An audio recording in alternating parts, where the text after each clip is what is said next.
Ate Sandra. Magandang hapon po sa inyong lahat, mga kababayan. Maupay nga kulop ngayon. Sir, ma'am, maupay nga kulop iyo. Maayong hapon sa akong mga kaigsunan nga mga bisdak, mga isog na bisdak. Siguro yung iba hindi pa ako kilala. Ang marami kilala na number one enemy ako ni Smartmatic. And that's exactly the reason why I'm still here. I've been fighting for the last 14 years of my life to free our country from the bondage of Smartmatic. And I'll show you why. Just briefly, nung tumakbo po ako as congressman sa amin, hindi po ako dumaan as barangay captain. Shoot po ako diretso congressman. It's very impossible kasi ang kalaban ko, ang tatay congressman, ang anak gobernador, ang isang anak mayor, halos wala nang natira sa amin. Sila na, buong pamilya. How can you fight a political dynasty like that holding just 66,000 voters? Paano ka manalo? Statistically speaking, hawak niya lahat. And you're nobody out there. So you know when I ran, mahirap. I went out to the barangay. I stood in front of the street under the heat of the sun. The first 10 barangays, hindi nyo na ako makilala. Ang itim-itim ko na. Sunog na ako. Pero the next time around when I went to the other barangays, kumalap na yung mensahe ko sa kanila. Doon ako sa pinakamalaking bahay sa barangay, nandun na yung tao. Like today, they gather inside, hindi na ako nasunog. And then on the night of the election, I will be honest, namigay din ako ng pera. Pero ang binigay ko 100 lang. Paano naman yung 100 mo, ang kalaban ko ang binigay 1,000 plus 100. No? Dinagdagan pa talaga niya 100 para insultuhin ako. And you know what? I cried because I put up a fight. But at the end of the day, I will lose. I prayed. And sabi, ang pumasok sa isip ko, kumuha ka ng papel. Kumuha ako ng papel, sumulat ako. Mga minamahal kong kababayan, ngayon pa lang, ako'y nagpapasalamat na sa tiwalang ibibigay nyo sa akin bukas sa araw ng eleksyon. Huwag kayong mag-alala, pagsisilbihan ko kayo ng tapat. Congressman Glenn Sungdi, dilagyan ko pa ng puso, mga kalapati, tapos nilisograph namin, inatas na sample ballot. The next day, I won. Yung 100 ko, manalo against the 1,100 ng kalaban. That's the time I know. That's the time I knew that the people, despite the fact that Biliran, my province, is perennially top 10 poorest province in the Philippines, the people have shown me that they have the right, that they have the capacity to rise up above money politics and choose the right leader. Yan ang pumatak sa isip ko. May utang na loob ako sa taong bayan. And that's why I did my best to serve them. Para lang po sa inyong kalaman, when I started as congressman in Biliran, Biliran was perennial top 10 poorest province in the Philippines. Ang poverty incidence po sa amin is 70%. Mantakin nyo na lang, mag-ibilang ka ng 10 taga-Biliran, 7 dyan, sobrang hirap ng buhay. 3 lang ang nakaangat sa buhay. Then when I became congressman, I was only congressman at the age of 32. Wala akong, except that I'm a lawyer, tinawag kami ng World Bank. At sabi ng World Bank, the best project you can make is i-concreto mo yung karsada mo, i-connect mo to the regional center, 22 times ang benefit niyan sa inyong sa tao mo. At yun ang ginawa ko. Simento ako ng simento ng kalsada. At the end of 3 years, just 3 years, the poverty incidence in Biliran was 30%. Nabaligtad ko yun. From 70% to just 30%. So magbilang ka ng 10 taga-Biliran, 3 na lang mahirap, 7 na ang nakaangat sa buhay in just 3 years. For comparison, ang kalaban ko, ang nasimento niyang kalsada, 32 kilometers in 12 years. Ang nasimento ko, 31 kilometers. Talo ko na 1 kilometro, ha? Pero 3 years lang. Oh, you see? Nakabagawa ako ng universidad which pumped in 100 million pesos every year to the local economy. Doon, nakabuelo ang probinsya namin. And then, dumating si Smartmatic at dinaya ako. And that's the reason why I will never forgive them. For one, nung naging congressman po ako, bumili po ako ng 14 na school buses. 10 na lalaki, 4 na medium. Kasi yung medium yun yung aakyat sa bukid. Kukunin yung mga bata doon. Kasi hindi pwede yung malaking bus kasi isa lang ang daan, hindi makaikot na, hindi na makabalik. Oh, so, I served 7,000 high school students every single day. I picked them from their barangays, send them to school, and back without paying a single peso. Wala kang babayaran kahit piso. And you know what? It only takes 1 peso and 50 centavos to send a poor child to school and back every single day. 1 peso and 50 centavos. Kapag hindi nakawin ng inyong mga politiko, it will go a long way. At alam kong hindi ako magnanakaw kasi nasa harap ninyo ako tumitira sa gobyerno. Isang patunay, si Harry Roque, nag-congressman din yan. Si Attorney Vic Rodriguez, nag-executive secretary din yan. Ako, nag-congressman din. Anong common denominator naming tatlo? Nagsasalita laban sa gobyerno. The fact na wala kaming takot magsalita laban sa gobyernong ito, ibig sabihin, wala kaming ninakaw na kahit piso. Di po ba? So alam nyo yung school bus na yan, among many others, nung nawala po ako sa pwesto at dinaya pa ako ni Smartmatic, sinunog po nila yon ang kalaban ko. Nandyan pa yan sa internet, you can check it. Sinunog nila. Ang 4 hinulog sa bangin. Ang iba sinunog yung 5. You see, gaano ka-destructive yung politika sa ating bansa. But the bigger problem, mga kababayan, yung election system. Kapag ang election system natin ay nabibili, sino ba ang pwedeng bumili ng posisyon? Ang drug lord, ang wetting lord, ang crime lord, at lahat ng lord na wala sa langit. Yun ang pwedeng bumili. Bakit? Sila lang kasi ang may pera. And you add the spies ng mga kalaban nating bansa.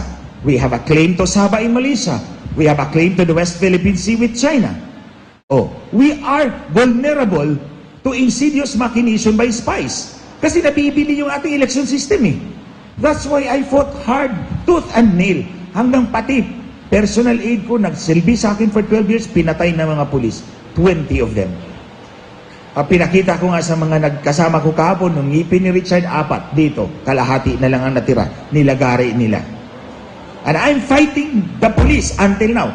Yung bite, 20 pulis na pumatay, tumorture sa kanya. By the way, 92 ang sugat niya sa buong katawan. Pinakita ko rin sa kanila, yung hiwa niya rito, 4 na inches. Nilaslas nila, ang lalim. He suffered 92 wounds all over his body in a bid to silence me. $3 million ang binayad ni Smartmatic doon. Pero walang epekto yon. Nilabanan ko pa rin sila.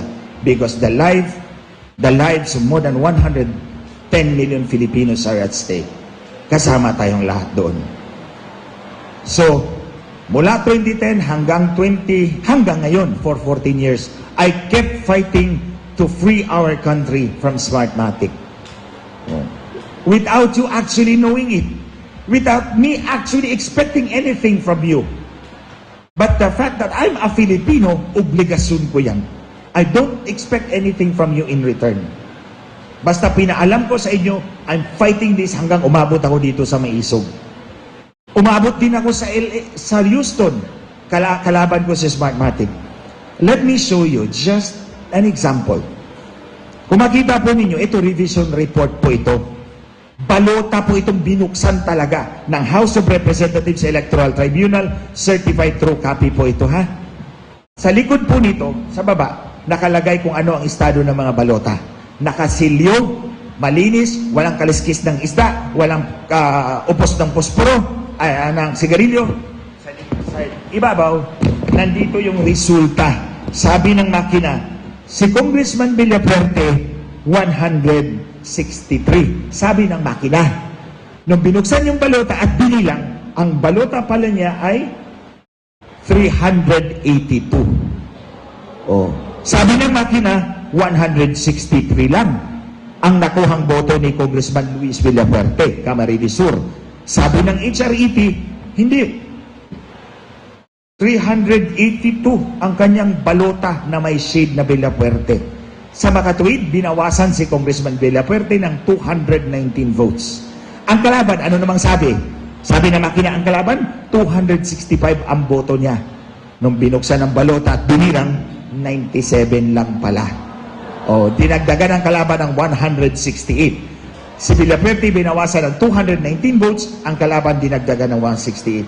Ano ang magagawa natin kung ganito ang klase ng eleksyon natin? And remember, certified true copy po ito. I can give this to you. You can see this for yourself. Nung December, nandito po ako sa North America. Pumunta po ako ng Houston at nag-execute po ako ng affidavit in the United States District Court for the District Court of Columbia. Ito po yung salaysay ko ng dayaan ni Smartmatic. Nung pinirmahan ko po ito para i-file sa District Court of Columbia, sinabi ko po sa abogado ni Oprah Winfrey, siya kasi ang abogado, kinasuhan ang One American News ng $2 billion na defamation. Nung binigay ko to sa kanya, sabi ko sa kanya, I expect Smartmatic to withdraw sa kaso. Aatras yan. Hindi nila kayang magtestigo ako sa harap ng American jury. True enough. This was filed December 10 last year. April, nag-withdraw si Smartmatic. Umatras si Smartmatic. Natakot siya dito. Natakot siya dito. So, anong kilalaman dito sa maisog natin? Okay na. Tapos na ako doon sa preliminary. Bilisan ko na. 6 na taon akong nagsilbi sa mag-asawang hinayupak na to. Hayop talaga eh. Sabi ko nga, ulitin ko na naman dito sa North America, kung si Lisa Marcos nasa harap ko lang. Sinampal ko na yan, kaliwat kanan, 3 beses. Pagkawin ko pang-4 para kay Harry Roque. Kasi sinisiraan nila. 6 na taon akong nagsilbi sa kanila. Walang bayad kahit piso. Hindi ako nagpabayad sa kanila dahil kumampi ako sa kanila dahil naniwala akong dinaya sila nila. Hindi actually si Leni Robredo, kundi ang mga nag-handle kay Leni Robredo. Dinaya nila. Actually, si Digong ang gusto nilang dayain. Ang problema, kinapos sila ng boto. Kung uubusin pa nila yung boto ni Gigi Marbinay, baka negative 1 na si Gigi Marbinay para lang manalo si Mar Rojas. Kasi ang ibig kong sabihin, mga kababayan, sobrang layo ng agwat ni Mar Rojas at kay President Rodrigo Duterte. Pero pilit nilang inabol yun. Ang problema, kung hahabulin mo, wala nang botong matitira kay Gigi Marbinay, naubos na kanakaw. So, tumigil sila, switch to plan B. Yun yung kay Leni. Naniwala naman ako kay Marcos, so sinuportahan ko siya without any condition. So, 6 kaming technical guys, pas 2 mag-asawa. Palagi kaming nagdi-dinner sa kanilang bahay, bawat buwan. Pero sa 8 taon na yan, yung 2 mag-asawa, sa dulo, 3. Ako nasa gilid palagi ni Lisa Marcos. Kasi kami lang 2 ang nagyuyosi sa grupo na yan. So pag siguro gusto na niya magyusi, kakalabitin niya, tara na, magyusi na tayo. So magyuyosi kami doon sa garden. So ganun kami. Ganun yung relasyon namin. Pero nung kasagsagan ng kampanya ng March 2022, siguro, sinadya ng Diyos na magkamali si Lisa Marcos. May meeting ako sa kanya, 1-on-1 lang kami. May 2 marites na pumasok, sila pa nauna pag-upo. Si Hubert Guevara at si Ivan Oy, si Lisa Marcos dito. Dito ako umupo. Sabi niya, guys, as if pinagmamalaki pa niya, I have a meeting with the owners of Smartmatic. I need 2 technical guys with me. Tapos lumingon sa akin, but that's you because they hate you so much. Alam ko na, ibibenta ang ulo ko ala John the Baptist. At yun nga ang nangyari. Mula noon, sinigawan ako. It never happened. Sinigawan niya ako. But I just took it, kumaga, I just swallowed my pride and my dignity. Tapos hindi na niya ako sinasagot. Sabi niya, di ba, sa interview kay Kakonchabang Taberna, Kakonchabang Tonying, na kapag bad shot ka sa akin, hindi na kita sasagutin. Totoo. Nagtitext ako, hindi na ako sinasagot. Pero dati, pag tinitext ako, wala pang 2 segundo. Sagot na si Lisa Marcos. So alam ko nang binenta ako. And true enough, mga kababayan, Pagkatapos ng eleksyon, lumabas yung ebidensya. Nasa kamay nila General Reo. Mahigit 30,000 voting machines galing lamang sa iisang IP address. 98.6%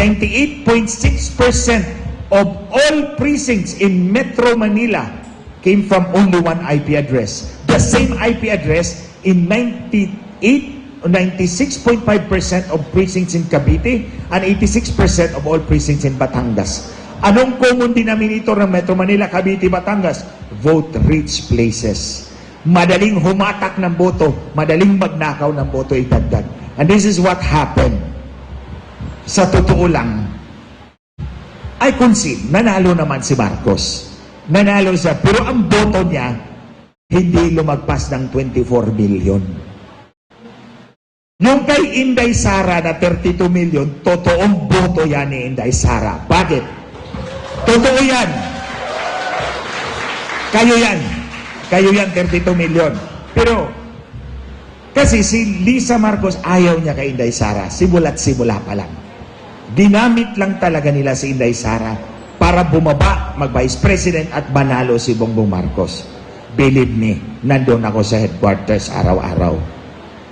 So ayaw niya kay Inday Sara. So doon sa manipulasyon ng boto, walang kasama si Inday Sara doon.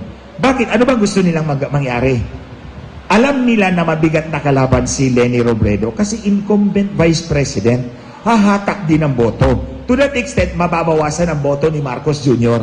Pero kay Inday Sara, incumbent ang tatay, mataas ang political capital, popular si Inday Sara, walang matibay na kalaban, hahatak ng boto pataas si Inday Sara. Kapag 32 million si Inday Sara at 24 million lang si Bongbong Marcos, sino kaya ang titingalain nating leader? Di si Inday Sara? Oh, para hindi matanggal si Marcos, dinagdagan nila para dumikit. Bongbong Marcos, 31.8 million. Inday Sara, 32 million. O yan, dinikit nila para hindi matanggal si Marcos. At yan na ngayon, nagwawala na si Lisa Marcos, kaliwat kanan. Maniwala kayo sa akin, hindi si Marcos ang natutupad sa lahat ng desisyon. Lahat ng desisyon sa Malacanang, si Lisa Marcos ang may pakana niyan. Si Lisa Marcos ang nagpapatakbo ng ating gobyerno ngayon. Pero si Lisa Marcos pa'y binoto ninyo. Hindi. Oh, itong bruha na to, hindi na nag-file ng certificate of candidacy. Siya pa nagpapatakbo ng presidency. Oh, di ba? Oh, kokak daw. Sabi nga ni, hindi na butod, butod. Butod. Oh, yan. You see, hindi sa kami ay nagre-reklamo dahil hindi ako na-appoint. Yun ang sabi nila eh. Actually, pinapili nila ako eh. Hindi ako nag-apply. Prenamisan ako ni Lisa Marcos, hindi ako nag-apply. Kasi alam ko namang nagurgur na ako eh. Oh, tapos, tinawagan ako ni Hubert Guevara, apply ka na. O sige, apply ako. Tapos, binaliwala nila 3 beses. O hindi ako nagreklamo. Bumalik sila. Pwede ba, ikaw na lang yung NTC Commissioner? National Telecommunications Commissioner daw ako. Alam niyo, tinanggap ko yun kahit mababa yung pwesto. Tinanggap ko yun kasi ang bala ko, doblehin yung free data ng mga subscribers sa Pilipinas. Malaking bagay yun sa kanila. Sa mga mahal niyo sa buhay. Di po ba? Oh, for the same price, mag-subscribe ka, pero twice the data. Babrasuhin ko si Globe, si Smart, at si dito. Tinanggap ko. Nag-selfie kami, pinadala kay Lisa. Alam ko si Lisa ang nag-offer. Hindi naman papadala kay Lisa yun eh. Kung hindi si Lisa nag-order. Pinirmahan na ni Bongbong Marcos. Tapos binawi. Kasi, nagreklamo si Smartmatic. Bakit si Glenchong nilagay nyo sa NTC? Ang election data dadaan sa telco. Kung siya ang may hawak ng telco, kitang-kita tayo. Oh, ayun, ang mga magnanakaw ng boto, tinanggal ako. Tapos bumalik. Itong listahan, pumili ka na naman. Sabi ko, hindi ako toto na pipili na naman, tapos babawiin na naman ninyo. Sabi ko, sige, magkita na lang tayo sa publiko. Ilalabas ko to kasi kompleto na ebidensya ko sa inyo. Oh, ayan, kaya andito ako sa inyong harapan. Tapos, Actually, itong affidavit ko, gumawa ako ng 15-page affidavit. Pumunta talaga ako sa abogado, doon talaga ako nanumpa. Kasi normally sa Pilipinas, hindi naman tayo pumupunta sa abogado. Pagkilala ka, papadala mo lang notaryuhan. Ako pumunta ako doon, nanumpa talaga ako doon para hindi mabutasan. Tapos ito na, lumabas na yung affidavit ko, dinedma nila ako.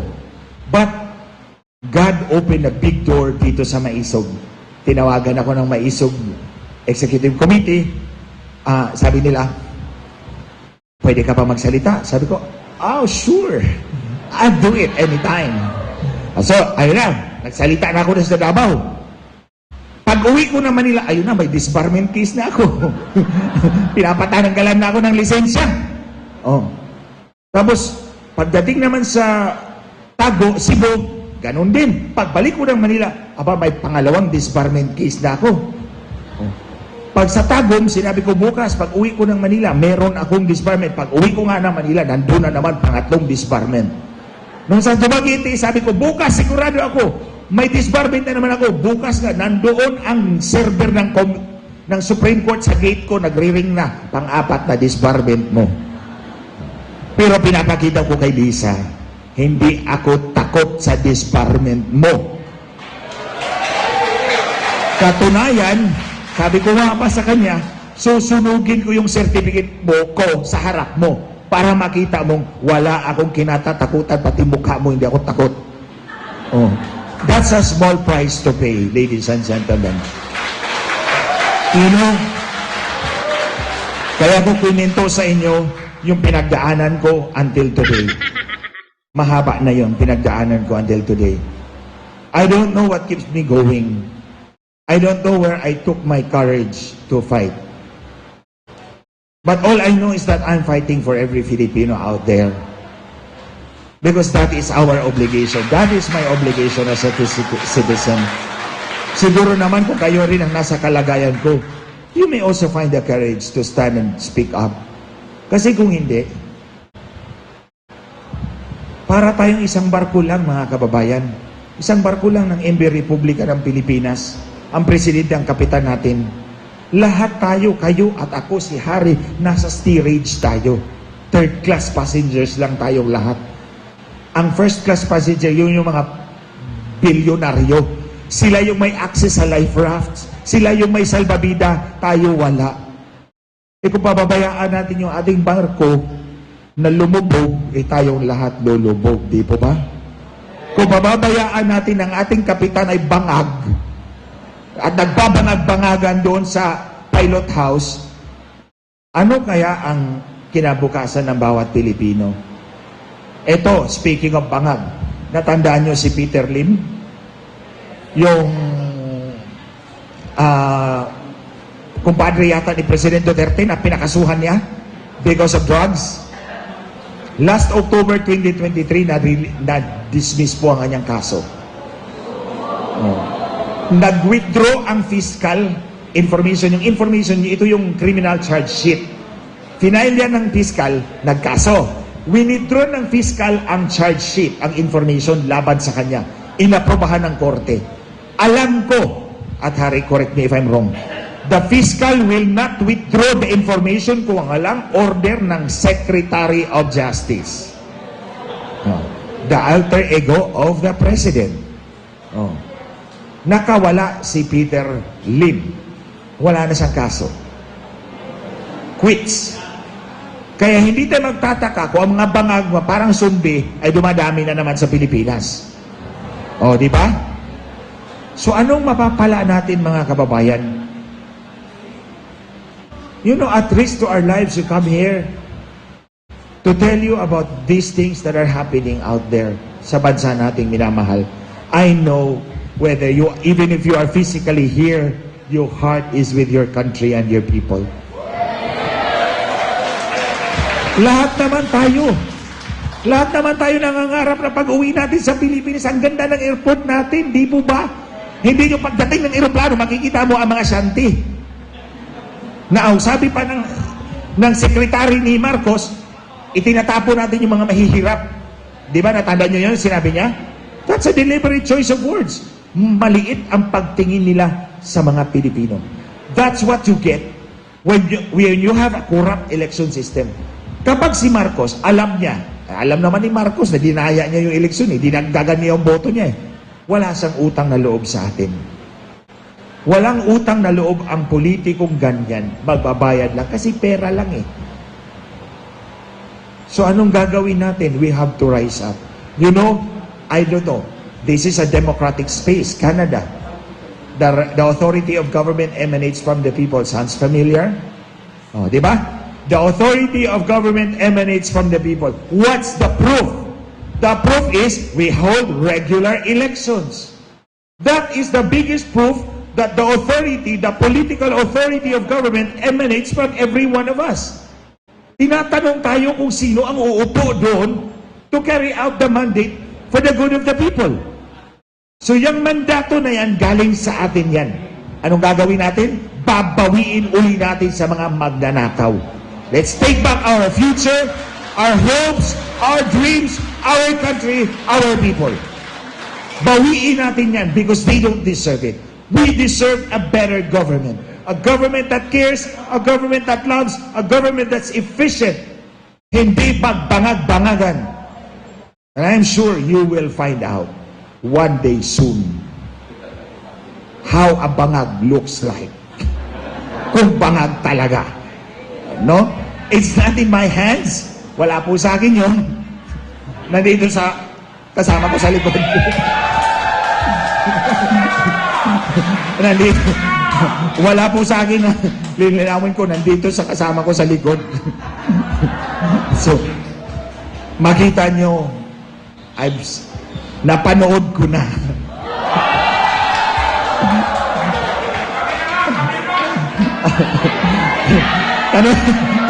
Tanongin natin.